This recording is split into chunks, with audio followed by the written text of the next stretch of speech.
I'll try and give you some chunks of it if I can. Obviously, we came to a period where I know we put the announcement out about Jack and Rob, but we've obviously known for a while that Jack were having some struggles with his foot, and we just felt we needed to bolster our spine and our key positions, and it's out there in the press report. Obviously, I've coached Kyle before, although very briefly and a long time ago, but occasionally over the last, I guess, 10 years, here and there, our paths have crossed on the odd occasion.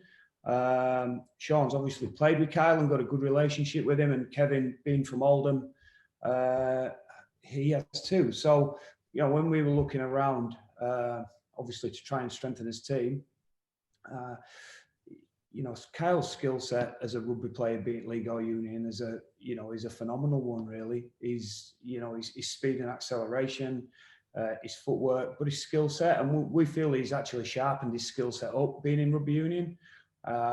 We had some conversations, and our first conversations, really, James, I were really keen to talk about Kyle's experience in rugby union, because I feel that can be a benefit to us too. We're talking about a player that, if we're talking about challenges, he were at the pinnacle of rugby league as a young fella and decided to take on an enormous challenge. That challenge led to him, culminated in, facing the All Blacks in Auckland.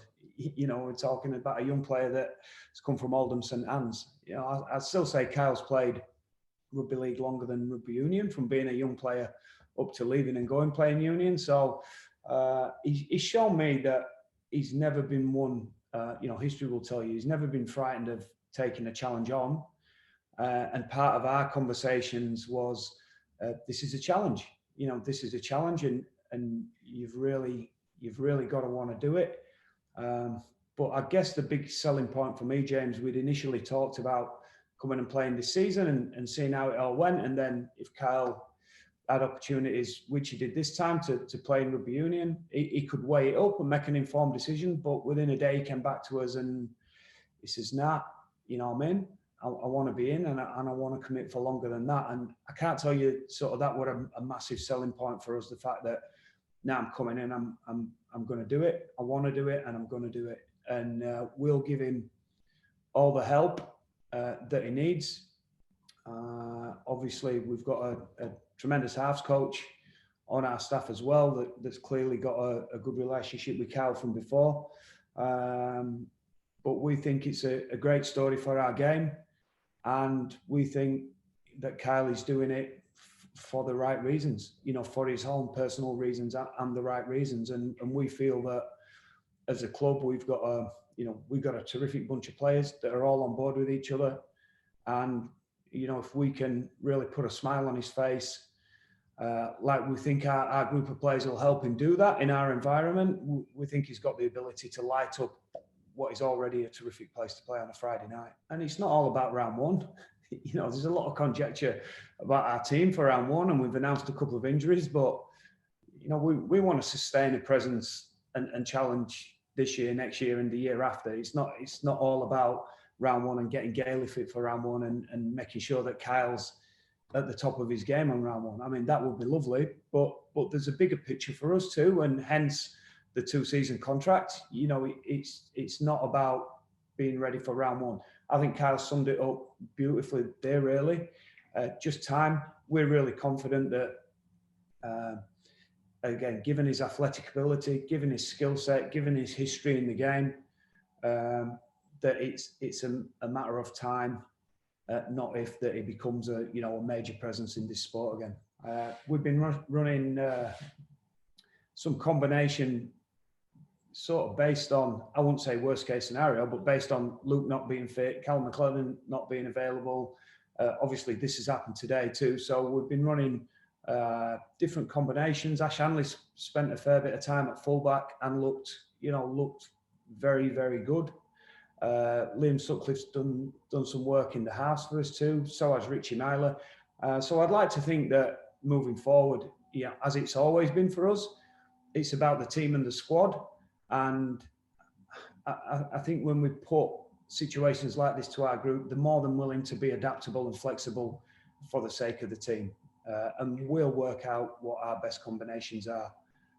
going forward. But whatever those combinations are, James, we view them as exciting ones. And Zayn obviously is a major signing for us, and obviously it's only been 2 sessions, but he's looked every inch that major signing. He's got a terrific presence.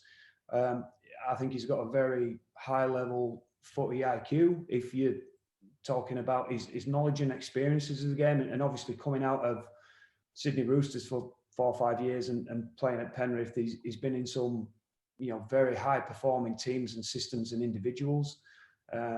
He's wanting to immerse himself into the DNA of and the history of our club straight away. And you can see already, we've got a number of what we think are very talented young middles. You can see the younger guys gravitating to him already. And he's got a super skill set and very comfortable with the ball in his hands as well. So, first impressions have been, blown away by him really. And, King, King's working really hard. We know he's a guy that's, as we said before, he's got some sting in his D. He's got some punch. He's again assimilating himself with our style of football. It is a slightly different game, particularly for forwards in the UK to what it can be in the NRL. But no, he's enjoying it. And again, he's relishing that challenge and that competition that he's going to have to crack our team.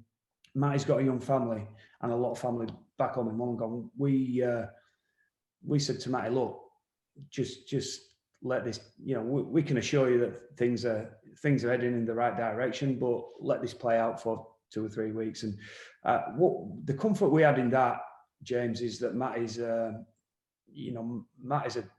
gold star professional, and he will turn up like he's ready to play tomorrow. So in terms of last year when we had new players in and we're knitting new spine combinations together, and you're 7 or 8 new guys. Clearly, we've only 2 or 3 this year, and Matty dropping into that middle unit with 3 or 4 weeks before the start of this season. That's not something as a coach I'm real worried about, that he's not going to be up to speed. The team that takes the field again, Huddersfield, James, may well not be the team that takes the field for round 1, but we'll give our guys some certain targets in those games that how we want them to look, what we think are the important areas that we want to execute and get out of it. And clearly we're going to have some competition for places in a number of spots, particularly our middles and our forwards as well. So, we'll use it as a yardstick and a little bit of a barometer for those guys. Obviously, out of any pre-season trials, you get a template for where you need to move on from there. And from a conditioning point of view, James, too, it gets the guys more ready for those contact areas. But certainly we won't be hinging too much on a result again, Huddersfield, if you know what I mean. We'll use it as the further part of the process of getting ready for round 1. And as I've said, we've still got some unknown about us as round 1, but I'd also say 3 weeks is still a long time as well for us to make our minds up on some issues, and we want to be in there when the whips are cracking at the end of the season too.